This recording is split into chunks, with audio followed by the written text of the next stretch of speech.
The morning sun barely crested over the San Diego Naval Training Center when Margaret Maggie Thornwood pushed through the mess hall's double doors, her weathered hands gripping two heavy grocery bags. At 63, she moved with a slight limp that favored her left leg, and her silver hair was pulled back into a neat bun beneath a simple hairnet. The kitchen staff had called in sick with food poisoning from a local restaurant, ironically enough, and Maggie had been called in from the civilian contractor pool to fill in for the week. Before we jump back in, tell us where you're tuning in from, and if this story touches you, make sure you're subscribed because tomorrow I've saved something extra special for you. She'd worked as a cook for 30 years in various capacities: school cafeterias, hospital kitchens, even a brief stint at a truck stop diner off Interstate 5. This naval-based job was just another paycheck, another kitchen, another group of hungry mouths to feed. Nothing special, nothing remarkable. The cadets began filtering in at 600 hours sharp. They came in waves, fit, young, cocky, their boots thundering against the linoleum floors as they formed orderly lines. These weren't fresh recruits anymore. They were third-phase candidates going through basic underwater demolition SEAL training, or BUD-S as everyone called it. The elite of the elite, at least that's what they believed. Cadet Jackson Reeves was the first to notice her. At 22, he stood 6'2" with the kind of chiseled physique that came from years of competitive swimming and 6 months of the most grueling military training in the world. He elbowed his buddy, Cadet Tyler Morrison, and jerked his chin toward the serving line. "Check out Grandma," Jackson muttered loud enough for the cadets around him to hear. "Guess they're really scraping the bottom of the barrel for kitchen staff now." Tyler snickered, his eyes tracking Maggie as she ladled oatmeal into serving trays with methodical precision. "Think she can even lift those pots? Might need to call a medevac if she throws out her back." The laughter rippled through the line like a wave. Even some of the more reserved cadets cracked smiles. It was harmless fun, they told themselves, just blowing off steam before another punishing day of Hell Week preparations. Maggie heard every word. The acoustics in the mess hall carried a sound like a canyon echo, but she didn't react, didn't flinch.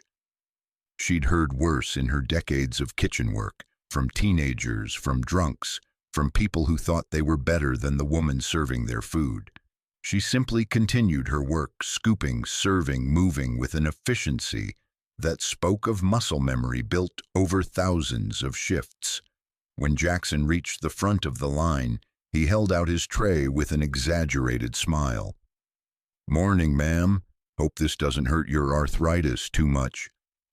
Maggie met his eyes for just a moment, pale blue eyes that held something Jackson couldn't quite read, then served him without a word. The oatmeal hit his tray with a wet plop. "Not much of a talker, huh?" Tyler chimed in from behind. "That's all right. Probably needs to conserve energy for the walk back to the senior center." More laughter. Maggie moved to the next cadet in line. The week continued in much the same fashion. Each morning the cadets would file in, and each morning the jokes would start. Some were creative, most were variations on the same theme. She was old, she was slow, she didn't belong. By Wednesday, even cadets who'd initially felt uncomfortable with the ribbing had joined in. Groupthink had taken hold, and Maggie had become the unofficial mascot of their amusement. $20 says she can't do a single push-up, Jackson announced during Thursday's breakfast. "Make it 50 says she can't even get down on the ground," Tyler countered. They shook on it, grinning like schoolboys. Friday morning arrived with an unusual twist. Commander Patricia Valdez, the officer overseeing their training phase, entered the mess hall alongside Maggie. The room didn't exactly snap to attention. It wasn't that kind of meal setting, but the volume dropped noticeably. Commander Valdez was a no-nonsense woman in her early 40s with sharp features and sharper instincts. She'd earned her position through 2 decades of distinguished service, and the cadets respected her, even if they didn't particularly like her strict approach. "Morning, cadets," Valdez called out, her voice cutting through the remaining chatter. "I trust you've all been treating our temporary kitchen staff with respect." A few uncomfortable glances were exchanged. Jackson suddenly found his oatmeal fascinating. "Good," Valdez continued, though her tone suggested she knew exactly what had been happening, "because today we have a special announcement. As you know, this weekend begins the final phase simulation, the crucible that will determine which of you has what it takes to continue toward earning your Trident." The Trident, the SEAL insignia. Every man in that room had dreamed of wearing it since before they'd even enlisted.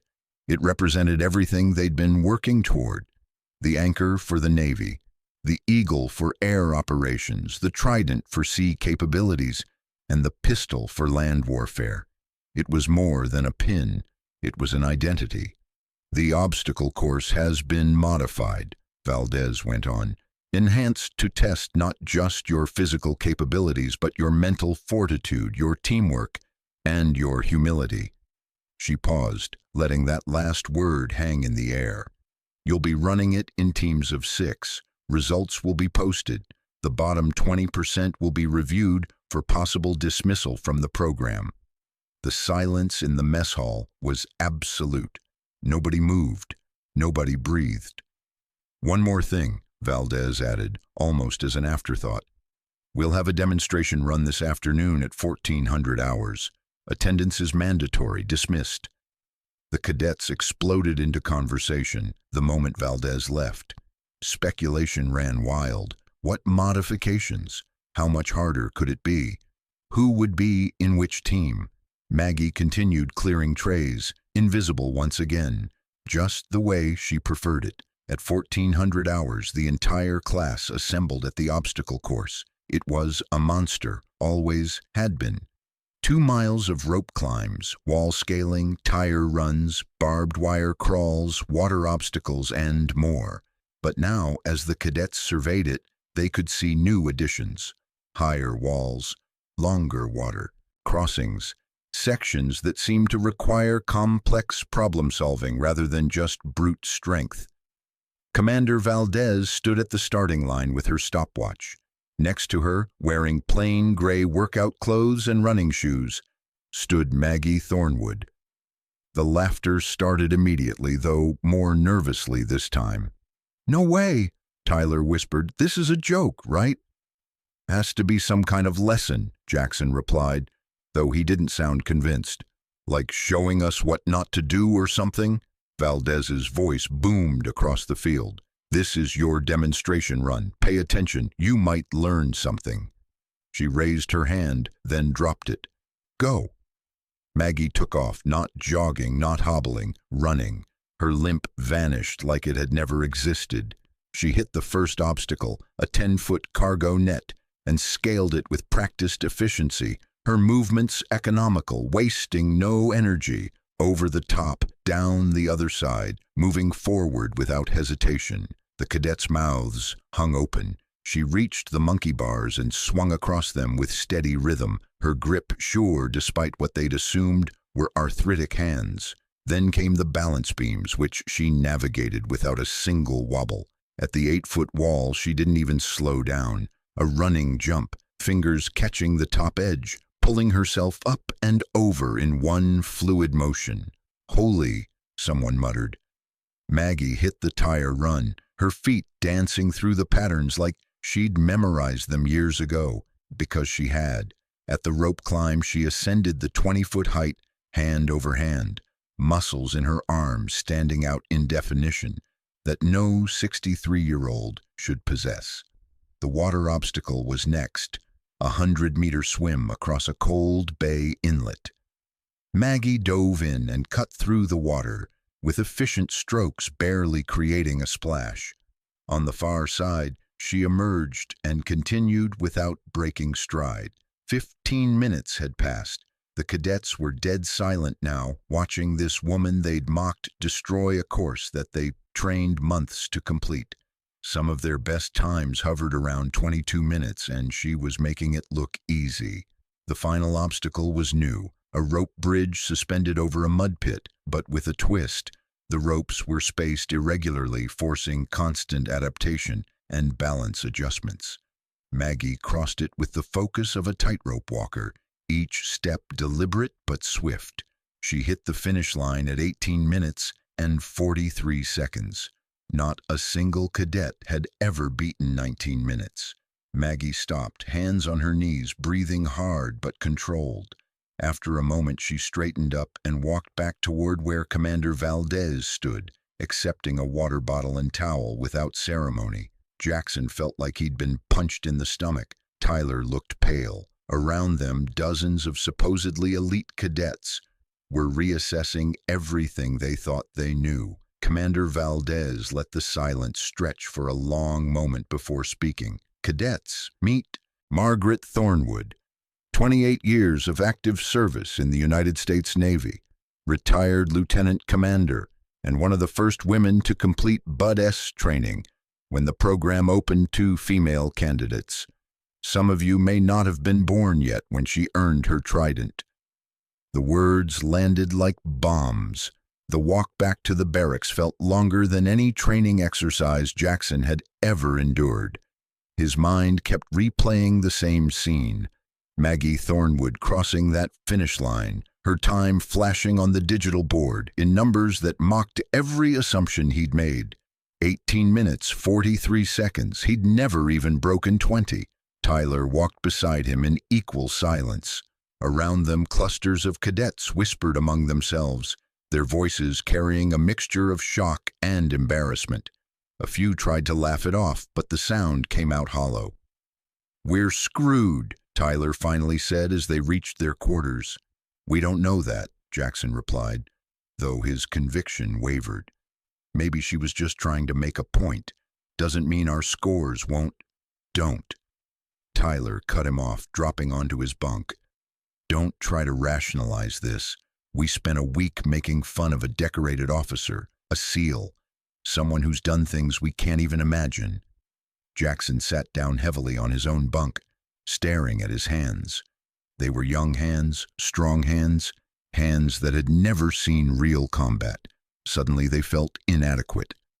Across the room, Cadet Derek Patterson spoke up.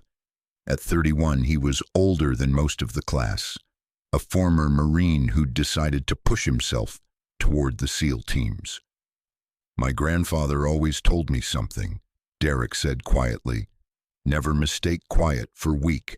We just learned that lesson the hard way." The evening formation came at 1800 hours. Commander Valdez stood before them again, this time with a tablet in her hands.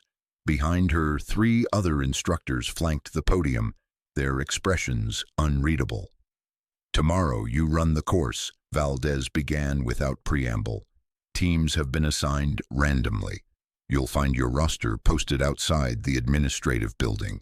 Each team will run separately, with 4 hours between starts to allow for proper evaluation and course reset." She tapped her tablet, and the screen behind her illuminated with a detailed breakdown of the modified obstacles. The wall of humility, 12 feet, angled outward at 15 degrees, requires teamwork. No single person can scale it alone. The trust fall, a 30-foot rappel backwards over water, blindfolded, guided only by your teammate's voice. The gauntlet, 200 yards of unpredictable terrain while carrying a 200-pound dummy. You'll rotate carriers every 20 yards. The list went on. Each obstacle had been designed to strip away individual ego and force genuine cooperation. Jackson began to understand what Valdez had meant by humility. "Your demonstration today wasn't just about physical capability," Valdez continued, her eyes scanning the assembled cadets. "Lieutenant Commander Thornwood could have simply told you about her service record. She could have demanded your respect through her rank and history. Instead, she showed you something more important, that assumptions make you weak. Arrogance makes you blind. and disrespect reveals more about you than it ever does about your target." The words struck like physical blows. Jackson felt heat rising in his face. "Some of you are wondering if there will be disciplinary action for your behavior this week." Valdez's expression hardened. "There won't be. Lieutenant Commander Thornwood requested that we let your performance tomorrow speak for itself. She believes in second chances. I suggest you don't waste hers." After dismissal, Jackson found himself walking toward the mess hall. He didn't have a plan, just a gnawing need to somehow acknowledge what had happened. The building was dark except for a light in the kitchen area. Through the window, he could see Maggie preparing something for the next day's breakfast service. He pushed through the door. Maggie looked up from where she was kneading dough, flour dusting her forearms. "We're closed, Cadet," she said simply. "I know, ma'am, I just—" Jackson struggled to find words that didn't sound like empty apologies. "I wanted to say I was wrong, about everything, the things I said, the way I—" "You want forgiveness?" Maggie interrupted, her voice neutral. "No, ma'am, I want to understand. How did you keep your composure? All week we were—" "Disrespectful, cruel, dismissive." Maggie supplied the words he'd been avoiding. She set down the dough and wiped her hands on her apron. "Cadet Reeves, I've been underestimated my entire life. By instructors who thought women couldn't hack it. By enemies who saw what they expected to see. By people who looked at my age and assumed I was finished." She walked around the counter, meeting his eyes directly. "You know what I learned? Their assumptions were to my advantage, every single time. When people underestimate you, they let their guard down. They make mistakes. They reveal their weaknesses." Jackson absorbed this, feeling the weight of the lesson. "But here's what you need to understand," Maggie continued, her voice softer now. "This isn't about me accepting your apology. This is about you figuring out why you felt entitled to judge someone based on appearance in the first place. You're training to be a SEAL. That means working with people from every background, every age, every walk of life. If you can't see past surface judgments, you're a liability to your team." "Yes, ma'am." Preparing and narrating this story took us a lot of time, so if you are enjoying it, subscribe to our channel. It means a lot to us. Now back to the story. Tomorrow you'll run that course. Some of you will fail, not because you're not strong enough or fast enough, but because you haven't learned to check your ego at the door. She turned back to her dough. "Now get some rest. You'll need it." Jackson left feeling both worse and better. Worse because he fully grasped the depth of his failure. Better because he'd been given a path forward. Back in the barracks, he found Tyler and Derek in a heated discussion with 3 other teammates. Maria Castellanos, a former college track star, Kevin Brandt, who'd grown up on a ranch in Montana, and Alex Porter, the quietest member of their group, but rumored to have a genius-level IQ. "We're in Team 3, Tyler explained when Jackson approached. "Start time is noon tomorrow." "Then we have tonight to get our heads right," Jackson said firmly. "No more excuses, no more ego. We study that course breakdown like it's a final exam." For the next 4 hours, the 6 of them pored over diagrams, discussed strategy, and honestly assessed their individual strengths and weaknesses. Maria had the best endurance. Kevin had the raw strength. Alex could analyze angles and physics problems faster than anyone. Tyler's swimming background made him ideal for water obstacles. Derek's military experience gave him tactical thinking. Jackson's leadership skills, when not clouded by arrogance, could coordinate them effectively. They talked through scenarios, backup plans, and contingencies. Slowly, they stopped being 6 individuals trying to prove themselves and became something more cohesive. Around midnight, Derek shared a story about his time in Fallujah. "We had this interpreter," he said. "Guy was maybe 55, had bad knees, looked like a stiff wind would knock him over. Half my unit made jokes behind his back. Then one day we got pinned down in a building. This interpreter, his name was Rashid, crawled through broken glass and debris to reach a radio, called in our position, saved 8 lives. Turned out he'd been a commando in the Iraqi army before the regime change. None of us had bothered to ask. The room fell silent. After that, Derek continued, I promised myself I'd never judge someone's capability by their appearance again.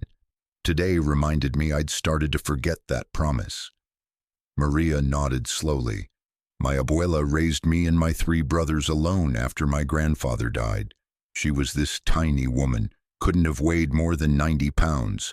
But she worked 2 jobs, kept us fed, made sure we all graduated high school. Strongest person I've ever known. She glanced around at her teammates. I should have recognized that same strength in Lieutenant Commander Thornwood. Instead, I laughed along with everyone else.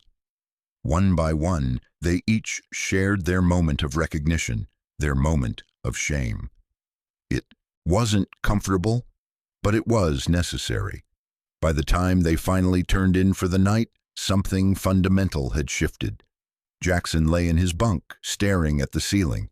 Tomorrow would determine whether he continued toward his dream or washed out of the program. But more than that, it would reveal whether he'd truly learned anything, or if he was still the arrogant kid who'd mocked an old woman in a cafeteria line. He thought about Maggie's Trident, the one she'd earned decades ago when the odds were stacked impossibly against her. He thought about the respect she'd commanded without ever demanding it. And he thought about the kind of SEAL he wanted to become, if he was given the chance. Sleep came eventually, restless and filled with dreams of obstacles he couldn't quite overcome. Dawn broke over San Diego with an orange glow that painted the obstacle course in harsh, unforgiving light. Jackson stood at the edge of the training field at 05:30, 2 hours before Team 3's scheduled start time. He wasn't alone. The entire team had arrived early, driven by the same unspoken anxiety. The first 2 teams would run at 0400 and 0800. Team 3 drew the noon slot, the worst possible time. The sun would be directly overhead, temperatures pushing into the mid-80s, no shade, no mercy. Heard Team 1 finished in 32 minutes, Kevin said, jogging up with water bottles for everyone. Lost 2 members on the wall of humility, couldn't figure out the coordination pattern. Alex was already at work, sketching diagrams in a notebook. The wall's angle makes it impossible for one person to boost another. You'd need at least 3 working in a pyramid formation, 2 base, 1 middle, then the middle person can reach back to pull up the base. Theory's great, Maria said, stretching her hamstrings. Execution under pressure is different. Tyler checked his watch. Team 2 starts in 90 minutes. We should watch them run it, see what works and what doesn't. They found positions along the course perimeter as Team 2 assembled at the starting line. Jackson recognized several of them. Connor Walsh, the class showboat who bragged about his CrossFit records. Lindsay Park, who'd transferred from Army Rangers, and 4 others whose names escaped him, but whose competitive intensity didn't. Commander Valdez's whistle pierced the morning air. Team 2 exploded forward. They attacked the cargo net with aggressive speed, 3 members racing ahead while the others fell behind. At the monkey bars, Connor pulled ahead even further, showboating with one-armed swings while his teammates struggled. The cracks began showing at the balance beam. With no cohesion, they each took different approaches, burning time as they waited for individual turns. The wall of humility stopped them cold. Jackson watched as Connor tried twice to simply run and jump it, failing both times. Lindsay attempted to boost him, but the angle worked against them. Frustration mounted. Voices rose. Finally, after burning 7 minutes, they stumbled onto a working formation, but the damage to team morale was visible even from a distance. They finished at 41 minutes. 3 members were arguing before they'd even caught their breath. Pride, Derek muttered beside Jackson. They let pride fracture them. "We won't," Jackson replied with more confidence than he felt. The hours crawled by. Team 3 used the time to rehearse their communication signals, practice their lifting formations, and mentally walk through each obstacle. Alex calculated optimal weight distribution for the gauntlet. Maria led breathing exercises to keep everyone centered. Kevin double-checked all their gear. At 11:45, Commander Valdez called them to the starting line. The sun beat down mercilessly. Jackson could feel sweat already forming beneath his uniform. He scanned his teammates' faces, nervous determination mixed with resolve. They'd come too far to fail now. Off to the side, he spotted Maggie. She stood with the other evaluators, clipboard in hand, her expression neutral. Their eyes met briefly. She gave the slightest nod. Not encouragement, not approval, just acknowledgement. Team 3, Valdez's voice cut through Jackson's thoughts. "You have one objective. Finish together. If one member fails, you all fail. Time begins on my mark." The whistle blew. They moved as a unit toward the cargo net. No racing ahead, no lagging behind. Kevin reached the top first and immediately positioned himself to help pull Maria up. Tyler and Jackson created a step formation for Alex. Derek brought up the rear, ensuring no one was left struggling. Over the top, down the other side, 18 seconds total. The monkey bars came next. Here, individual speed mattered less than steady progress. They'd agreed beforehand. No showing off, maintain a sustainable pace. One by one they crossed, with Derek calling out, "Clear," as each member landed safely on the far side. The balance beam was narrow, slick with morning dew that hadn't evaporated yet. They designated this as single-file mandatory, each person waiting until the previous member was 3/4 across. Maria led, her track background giving her superior balance. She made it look easy. The rest followed her exact foot placement, trusting her path. Then came the wall of humility, 12 feet of angled barrier that seemed to mock every approach. But they'd studied Team 2's eventual success and refined it. "Pyramid formation," Jackson called out. "Kevin and Derek base, Tyler middle, on my mark. Now." Kevin and Derek braced against the wall, hands locked together to form a platform. Tyler stepped into their grip and they lifted him to shoulder height. From there, Tyler could reach the top edge. He pulled himself up, spun around, and lay flat on his stomach, arms extending down.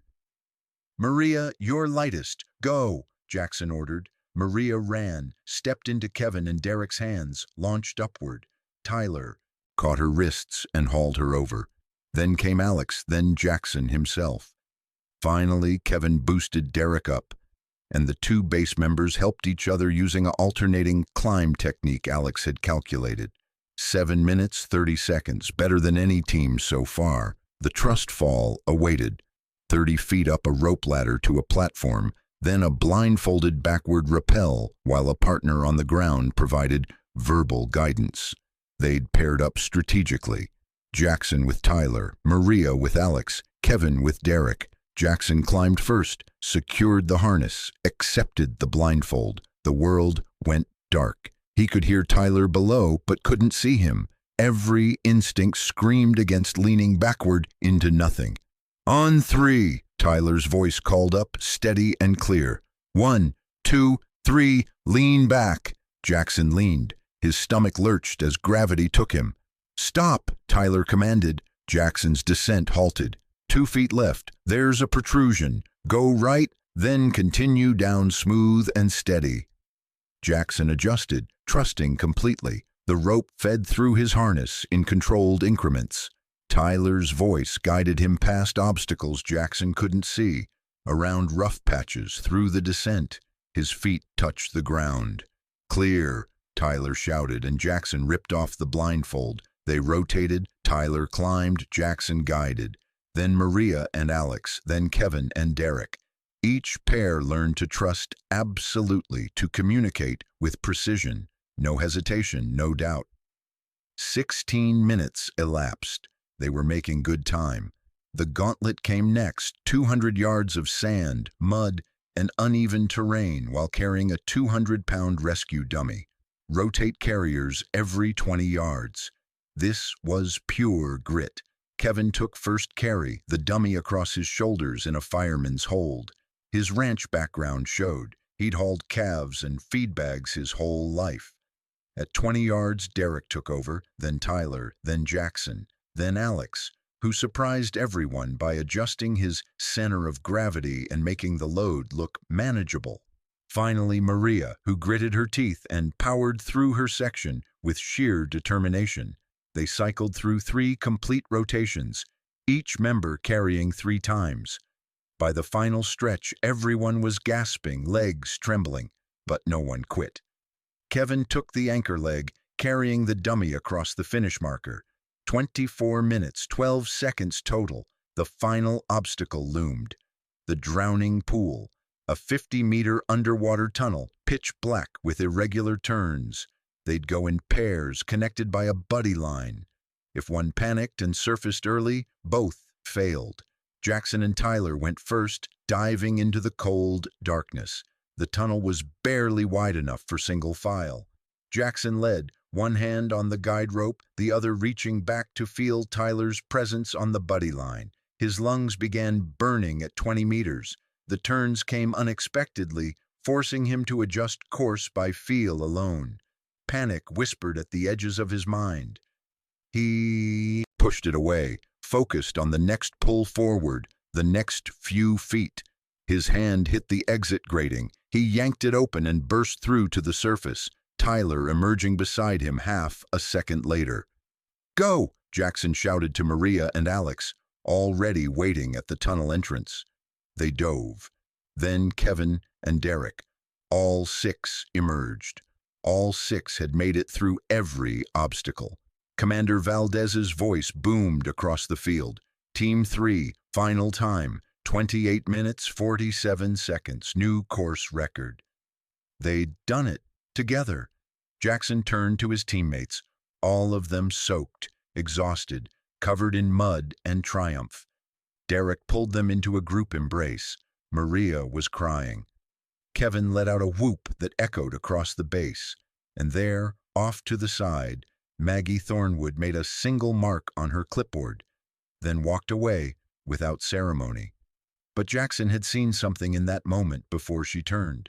The ghost of a smile, slight as morning mist, gone before it fully formed. They'd earned something today, not just a record time, but something deeper, a lesson that would follow them through every mission, every challenge, every moment when they'd be tempted to judge based on appearance rather than substance. The sun continued its arc across the sky, indifferent to human struggles and triumphs. But for Team 3, this moment would define everything that came after. The mess hall that evening buzzed with a different energy. News of Team 3's record had spread through the base like wildfire, but rather than breeding resentment, it sparked something unexpected. Curiosity. Cadets from other teams approached Jackson's table, asking questions about their approach, their strategy, their mindset. Connor Walsh, who'd been so focused on individual glory during his own run, stood awkwardly at the edge of their table. "How'd you coordinate the wall?" he finally asked, pride clearly wrestling with genuine interest. "We burned almost 8 minutes on that thing." Tyler gestured to an empty seat. "Sit. We'll walk you through it." For the next hour, Team 3 shared everything. Their formation strategies, their communication protocols, the way they'd studied other teams and learned from both successes and failures. They held nothing back. Derek sketched diagrams on napkins. Maria demonstrated weight distribution techniques. Alex explained the physics calculations that had guided their decisions. It wasn't showing off, it was something else entirely, a recognition that they were all in this together, that another team's success didn't diminish their own, that the real competition wasn't against each other, but against their own limitations. Maggie worked the serving line as she had all week. ladling stew and slicing bread with the same methodical efficiency. But Jackson noticed something different now. Cadets weren't ignoring her anymore. They made eye contact, said thank you, and meant it. A few even lingered to ask if she needed help cleaning up afterward. She declined politely, but Jackson caught something in her expression. Not satisfaction exactly, but perhaps a quiet acknowledgement that something had shifted. After dinner, as the cadets filtered out, Jackson approached the serving counter where Maggie was wiping down surfaces. "Ma'am," he began, "I wanted to thank you." Maggie looked up, one eyebrow raised. "For what?" "I didn't run that course for you." "For letting us fail forward," Jackson said, finding the words as he spoke them. "You could have revealed who you were on day one, made us respect you through authority. Instead, you let us show exactly who we were. That's a harder lesson, but it's the one we needed." Maggie set down her cloth, considering him for a long moment. "You know what I learned during my time in the teams, Cadet Reeves? The best teachers don't lecture. They create situations where you teach yourself. Commander Valdez understood that. She didn't punish you with paperwork or extra duty. She put you in a position where you'd either grow or wash out." "Can I ask you something?" Jackson ventured. "Why'd you come back? You're retired. You could be anywhere. Why take a kitchen job at a training base?" For the first time since he'd met her, Maggie smiled, a real smile that reached her eyes and carved years off her weathered face. "I volunteer here 3 times a year," she said. "Different bases, different training classes. The kitchen work is just cover. What I'm really doing is watching, evaluating. The Navy wants to know which cadets have the potential for special assignments, and sometimes the best way to assess someone isn't during training. It's when they think nobody important is watching." The implications hit Jackson like cold water. "You were evaluating us all week. Every interaction, every joke, every casual cruelty you thought was harmless." Maggie's expression grew serious. "The SEAL teams aren't just about physical capability, Cadet. You'll work with local populations, with interpreters, with people from every background imaginable. If you can't show basic respect to a kitchen worker, how can you be trusted to build rapport with an Afghan village elder, or a South American informant, or anyone who doesn't fit your narrow definition of warrior?" Jackson felt the weight of those words settle in his chest.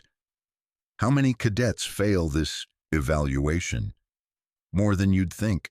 Some wash out of the program entirely. Others get flagged for additional psychological training. She picked up her cloth again, returning to her work. "You and your team showed growth. That matters, but it only matters if you carry it forward." "We will," Jackson promised, then caught himself. "I will. I can only speak for myself." "Good answer," Maggie said approvingly.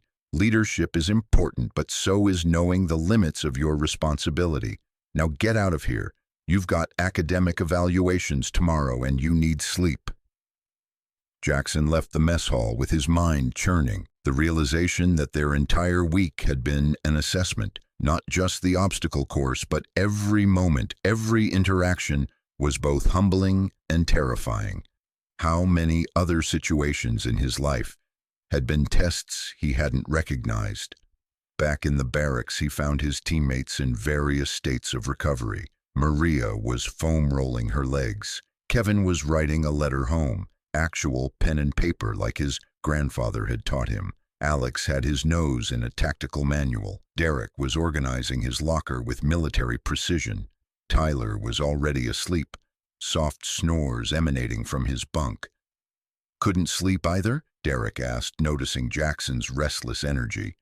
"Just had an interesting conversation with Lieutenant Commander Thornwood," Jackson replied, settling onto his footlocker. He shared what Maggie had told him about the evaluation, about her real purpose on base. Derek nodded slowly, unsurprised. "Makes sense. The physical stuff is just baseline. What they really need to know is who you are when the uniform comes off. when you're not trying to impress instructors.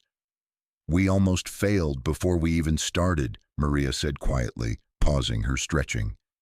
If she'd written us off after day 1, we might never have gotten the chance to prove otherwise. But she didn't, Alex interjected, looking up from his manual. She gave us rope, enough to either hang ourselves or climb out of the hole we'd dug.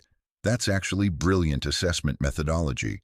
Create the conditions, then observe how subjects adapt or fail to adapt.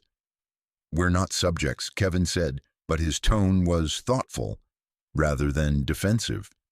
We're people learning to be better. That's what this whole thing is about. The door opened and Tyler shuffled in, clearly having woken up. "Y'all having a philosophy session without me?" he mumbled, rubbing his eyes. Rude. They caught him up on the conversation. Tyler listened, then said something that surprised them all. "My grandmother was a maid for 40 years, cleaned houses for rich families in Charleston. I was embarrassed by it when I was a kid, thought it wasn't a real job. Then one summer she took me with her to work. I watched how hard she worked, how much skill went into making things look effortless, how the families she worked for talked about her when she was in the room like she was furniture." He paused, emotion thickening his voice. "She taught me that dignity isn't about what job you do, it's about how you do it and how you treat people doing theirs. When I made those jokes about Maggie, man, my grandmother would have been so disappointed in me." The room fell quiet. Each of them was carrying their own shame, their own reckoning with who they'd been versus who they wanted to become. "So we do better," Jackson said firmly, "not just with Maggie, with everyone. The people who clean our barracks, who serve our food, who handle logistics while we get the glory. Every single person matters." "Hoo-yah," Derek responded, using the seal affirmation. "Hoo-yah," the others echoed. Outside, the base was settling into its night routine. Security lights flickered on. The distant sound of another training group doing night runs carried on the wind. The ocean beyond the base perimeter whispered against the shore in its eternal rhythm. Somewhere in officer housing, Maggie Thornwood was probably writing her evaluation reports, documenting which cadets showed promise and which showed warning signs. Jackson wondered what she'd write about Team 3, about their journey from mockery to understanding. He hoped the report would note growth, but more than that, he hoped the growth was real. Not just a performance to pass evaluation, but a fundamental shift in how they saw the world and their place in it. The next morning would bring academic testing, tactical scenarios, medical procedures, navigation challenges. The day after that, weapons qualifications. The day after that, something else. Bud S was designed to be relentless, to strip away everything except what was essential.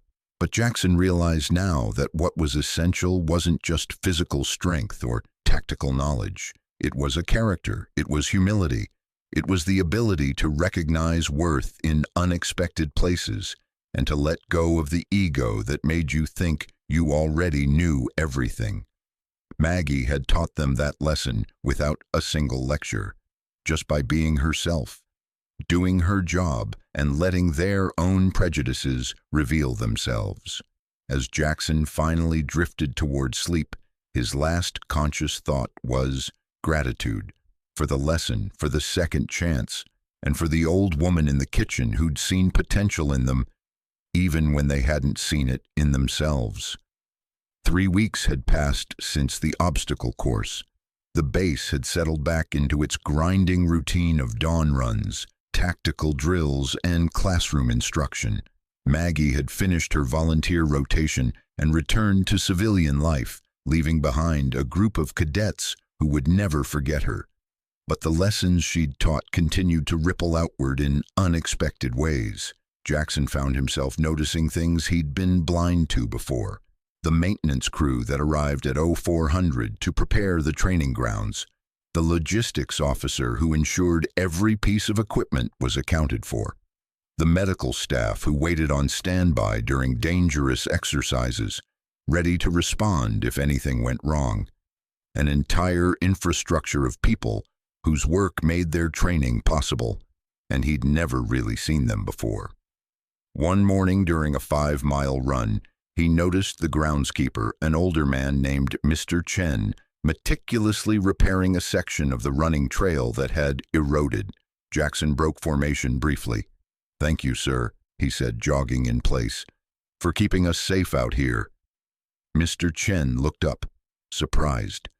In 20 years of working on the base, few cadets had ever spoken to him. "Just doing my job, son." "It matters," Jackson replied. Then rejoined his formation. It was a small moment, but Tyler, running beside him, had witnessed it. So had Maria. The ripple continued. The final phase of Bud-S training was approaching. Hell Week, the crucible that would determine who truly had what it took to earn the Trident. 5.5 days of continuous training, with a maximum of 4 hours of sleep total. It broke approximately 75% of candidates, and even those who survived were forever changed by it. Commander Valdez called a special assembly 1 week before Hell Week commenced. The entire remaining class, now down to 62 cadets from the original 130, gathered in the briefing room.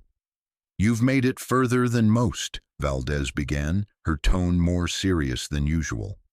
"But Hell Week isn't just about physical endurance. It's about mental fortitude when your body is screaming to quit. It's about finding strength you didn't know you had. And it's about something else, something I want you to understand before you begin." She clicked a remote, and the screen behind her illuminated with a single photograph. It showed a young woman in combat gear, face painted with camouflage, standing with a SEAL team in what looked like a Middle Eastern village. The woman was clearly Maggie Thornwood, decades younger but unmistakably the same person. "Lieutenant Commander Thornwood's service record is partially classified," Valdez continued. "What I can tell you is this. She completed 3 tours in active combat zones. She participated in 14 high-risk operations. She saved the lives of 11 fellow SEALs and countless civilians. She was awarded the Silver Star for valor under fire." The room was absolutely silent. Even those cadets who'd learned to respect Maggie were hearing details that put her service in stark relief. During her second tour, Valdez went on, her team was ambushed in a mountain village in Afghanistan. The Taliban had intel on their position. Explosives went off, cutting them off from extraction. Lieutenant Thornwood was injured, shrapnel in her left leg, same leg that gives her that limp you all noticed. Jackson felt his stomach tighten. The limp he'd mocked, the physical vulnerability he'd assumed, made her weak. "She could have taken cover and waited for rescue," Valdez said. "Instead, she provided suppressing fire while coordinating air support, dragged 2 wounded teammates to a defensible position, and held that position for 4 hours against numerically superior forces. The Silver Star citation describes her actions as extraordinary heroism in the face of enemy fire. She's the reason 12 people made it home that day." The weight of that information settled over the room like a physical presence. "I tell you this not to make you feel worse about your initial impressions," Valdez continued, "but to illustrate a crucial point. The most dangerous operators are often the ones you underestimate. The enemy will underestimate you too, your youth, your appearance, whatever they can see. Your job is to use that assumption against them. Lieutenant Commander Thornwood mastered that skill. She wants you to master it too." Valdez clicked to another slide, this one showing Hell Week statistics and schedules. "You'll face cold, exhaustion, sleep deprivation, and more physical pain than most of you have ever experienced. Some of you will quit. Statistics say most of you will quit. But those who make it through will do so because you've learned what Lieutenant Commander Thornwood tried to teach you. That strength isn't about ego or bravado. It's about resilience, humility, and the ability to keep moving forward when everything in you wants to stop. After the briefing, Team 3 gathered outside. The reality of what was coming, Hell Week, the final evaluation, the possibility of failure hung heavy between them. "My father was a SEAL," Derek said quietly. "He died during a training exercise when I was 8. Equipment failure during a dive. I've been trying to honor his memory ever since. But lately I've been wondering if I'm doing this for him or for me." It was the first time he'd mentioned his father. The team absorbed this revelation in respectful silence. "For what it's worth," Maria said, "you're one of the best teammates I've ever had. Your father would be proud of who you are, not just what you're trying to become." Kevin nodded agreement. "Hell Week is gonna test everything, but I'd rather face it with you 5 than with anyone else in this program." "Whatever happens," Tyler added, "we finish together or we don't finish at all. That's the pact." They put their hands together in the center of their circle. 6 hands, 6 different stories, 6 people who'd learned to be more than the sum of their individual egos. "Together," Jackson affirmed. "Together," they repeated in unison. The week before Hell Week was deliberately light on physical training, allowing bodies to recover and store energy for the ordeal ahead. Instead, they focused on mental preparation, equipment checks, and final briefings. Jackson spent one evening writing letters to his family, not because he expected to die, but because Hell Week would test him in ways he couldn't predict, and he wanted his parents to know how much their support had meant. He wrote about the obstacle course, about Maggie, about the lessons he'd learned. He wrote about the man he was trying to become. On the final evening before Hell Week, Jackson walked to the mess hall one last time. A different contractor staff was working now, younger people, efficient but impersonal. He found himself missing Maggie's presence, the quiet dignity she'd brought to the work. As he was leaving, he noticed something tucked under the windshield wiper of his car, a small envelope with his name on it.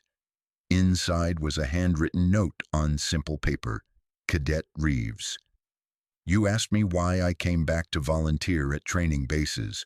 The truth is, I'm looking for people who can learn what experience teaches, that respect and humility are force multipliers, that assumptions are tactical weaknesses, and that the strongest warriors are those who can see clearly regardless of circumstances.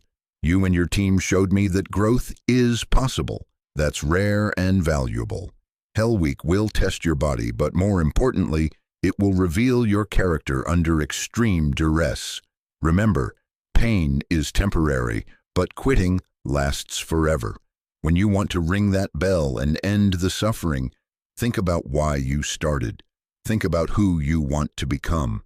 The Trident isn't just a pin, it's a responsibility, a commitment to excellence, to your teammates, to something larger than yourself. I believe you're capable of bearing that responsibility. Fair winds and following seas. LCDR, Margaret Thornwood, USN, Renner PS. The limp isn't from the ambush in Afghanistan. That's what the official record says. The truth is classified, but let's just say it involves a hostage rescue in Somalia, and a decision I'd make again without hesitation. Never let an injury define your capabilities. Jackson read the note 3 times, then carefully folded it and placed it in his wallet.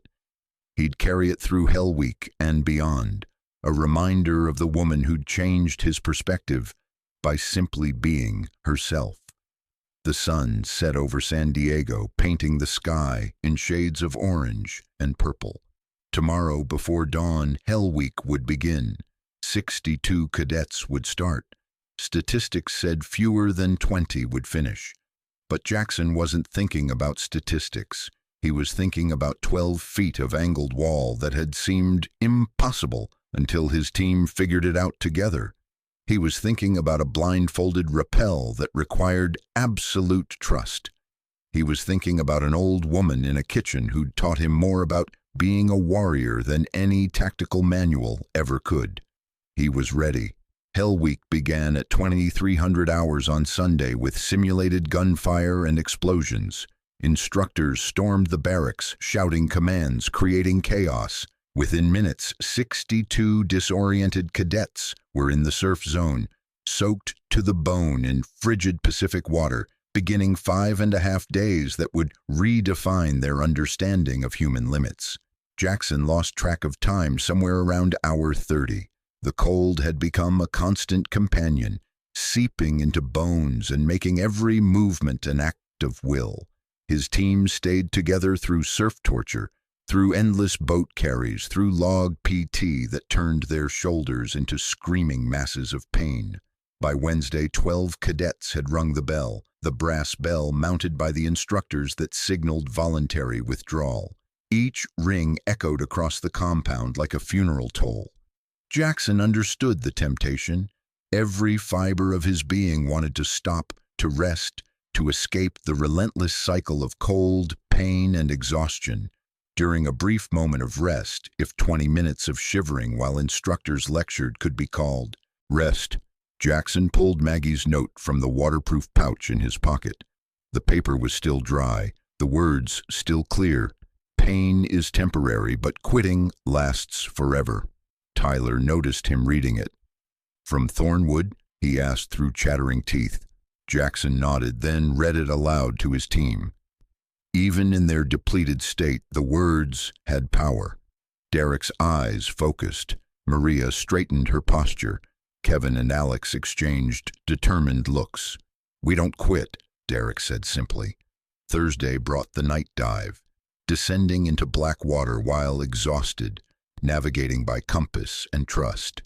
Jackson and Tyler paired up again, their buddy line connecting them in the darkness.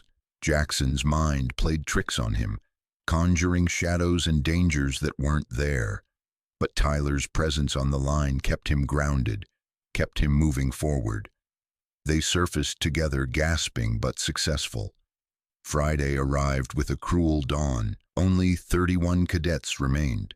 Team 3 was still intact, but they were shadows of themselves, hollow-eyed, moving on pure determination, because their bodies had long since given up. The final event was a 10-mile ocean swim, followed by a 4-mile beach run. Many considered it the worst evolution of Hell Week, exhaustion meeting hypothermia, meeting the psychological torture of knowing the end was close, but not guaranteed. Jackson entered the water with his team flanking him. The ocean was merciless, swells pushing them off course, cold sapping what little energy they had left. At mile 6, Maria started falling behind. Her strokes became erratic, inefficient. "Maria," Jackson called out, treading water, "talk to me." "Can't feel my legs," she gasped. "Go without me, I'll make it." "No." Derek had circled back too. "We all finish or none of us do, remember?" They formed a diamond around her, Tyler in front setting pace, Kevin and Alex on the sides blocking current, Derek and Jackson behind providing encouragement and physical support when needed. They moved slower, but they moved together. Mile 7, mile 8. The shore seemed to recede rather than approach.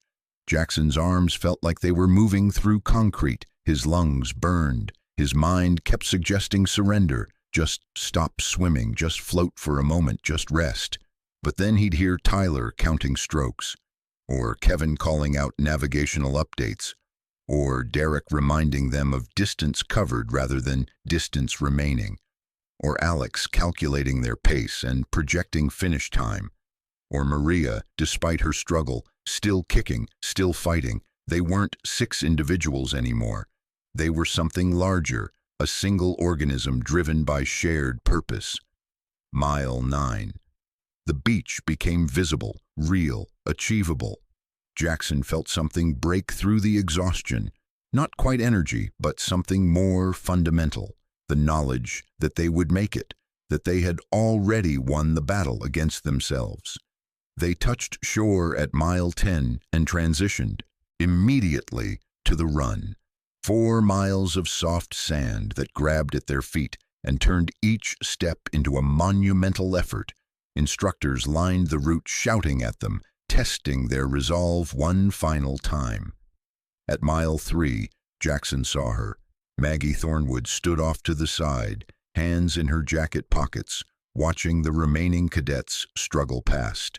She wasn't in uniform, just civilian clothes, but her presence radiated authority and respect. Their eyes met as Team 3 passed her position. She didn't wave or smile or offer encouragement. She simply nodded, once, sharp, definitive, the same acknowledgement she'd given him at the obstacle course. It was enough. Jackson found reserves he didn't know existed. "Final mile," he shouted to his team. "Everything you've got." They surged forward, not sprinting. Their bodies were too depleted for that, but accelerating from survival pace to something approaching determination. Other teams saw them pushing and found their own second wind. The final mile became a collective effort, different teams encouraging each other, the competition forgotten in shared suffering and shared triumph. The finish line appeared. Commander Valdez stood beside it with a stopwatch and a clipboard. Behind her, the brass bell sat silent. No more ringing, no more quitting. Team 3 crossed together, collapsing into a heap of exhausted humanity on the far side. 27 cadets total had finished Hell Week. Team 3 was intact. Every member had made it. Instructors wrapped them in warming blankets and handed out hot soup. Jackson couldn't taste it, couldn't feel his fingers holding the cup, but he drank it anyway, following protocols that had been drilled into him. Commander Valdez moved among the finishers, shaking hands, offering congratulations. When she reached Team 3, she crouched down to their level. "Outstanding work," she said. "All 6 of you showed exactly what we need in SEAL operators. Rest now. Monday, we continue training." As she stood to leave, Jackson found his voice. "Ma'am, is Lieutenant Commander Thornwood still on base?" Valdez smiled, a rare expression from her. "She's waiting in the debriefing room. She wanted to see who made it through." 20 minutes later, after medical checks and initial recovery, Team 3 made their way to the debriefing room. Maggie sat at a table with a thermos of coffee and 7 cups, one for each of them, plus herself. They entered still wrapped in blankets, still shivering occasionally, still processing what they'd accomplished. Maggie poured coffee for each of them without ceremony. When everyone was seated, she raised her cup. "To pain that's temporary," she said, referencing her own note. "To lessons learned," Jackson added. They drank together, bitter coffee that tasted like victory. "You asked me once why I volunteer at training bases," Maggie said, setting down her cup. "The real reason is this. I'm looking for people who understand that being a SEAL isn't about being the toughest or the strongest or the fastest. It's about being someone your teammates can trust absolutely. Someone who sees clearly regardless of circumstances. Someone who's learned that respect and humility make you more effective, not less." She looked at each of them in turn. "You 6 demonstrated that, not just during Hell Week, but starting from that obstacle course, starting from the moment you chose growth over ego. That's rare." "We had a good teacher," Maria said quietly. Maggie shook her head. "I didn't teach you anything. I just created conditions where you could teach yourselves. That's the only teaching that really sticks." Derek leaned forward. "Ma'am, can I ask what you're doing now, after retirement?" "I consult for the Navy on operator selection and evaluation," Maggie replied. "I help identify candidates for specialized assignments, and I volunteer 3 times a year to serve food and watch cadets reveal who they really are when they think nobody important is watching." "Are we being evaluated for something?" Tyler asked. "Always," Maggie said with a slight smile. "Every SEAL is always being evaluated, but that's not something to fear. It's something to embrace. It means you're trusted with responsibilities that matter. she stood, preparing to leave. You'll graduate in 6 weeks if you continue performing at this level. You'll earn your Tridents and begin your operational assignments. Whatever comes next, remember what you learned these past weeks. Assumptions are tactical weaknesses. Respect is a force multiplier, and the team is stronger than any individual. Jackson stood too, followed by the rest of Team 3. Thank you, ma'am, for everything. Maggie extended her hand. Jackson shook it, feeling the calluses and strength in her grip. The hand that had pulled wounded teammates to safety, that had held a defensive position for 4 hours, that had served food to cadets who'd mocked her without defending herself. Earn your Trident, she said simply, then live up to it every single day after. She left the room, her slight limp barely noticeable, her presence somehow larger than her physical frame. 6 weeks later, Jackson Reeves stood in dress uniform alongside 26 other graduates. Commander Valdez moved down the line, pinning the SEAL Trident to each chest, the anchor, the eagle, the trident, the pistol, the Budweiser as it was affectionately known. When she pinned Jackson's, she leaned in close. Lieutenant Commander Thornwood specifically requested I tell you something. Fair winds and following seas, and remember that the Trident is just the beginning. Jackson felt the weight of the pin on his chest, physically light, symbolically immeasurable.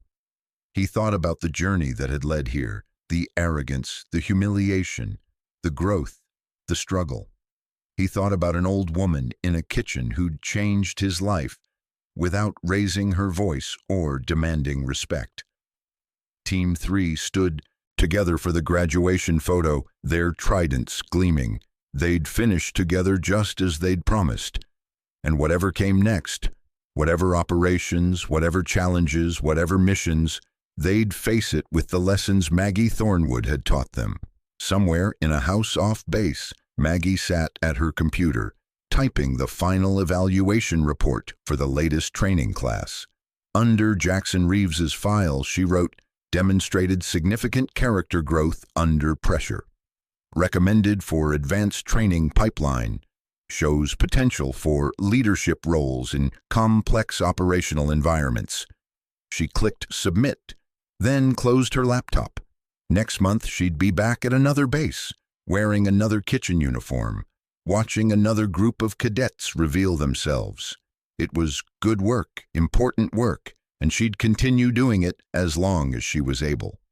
The trident on her own uniform hung in a shadow box on the wall behind her, a reminder of who she'd been, who she still was, and the responsibility she carried to shape the warriors who would follow. Outside, the sun set over the Pacific, and the next generation of SEALs began their journey, carrying forward lessons learned from the most unexpected of teachers. Up next, you've got 2 more standout stories right on your screen. If this one hits the mark, you won't want to pass these up. Just click and check them out. And don't forget to subscribe and turn on the notification bell so you don't miss any upload from us.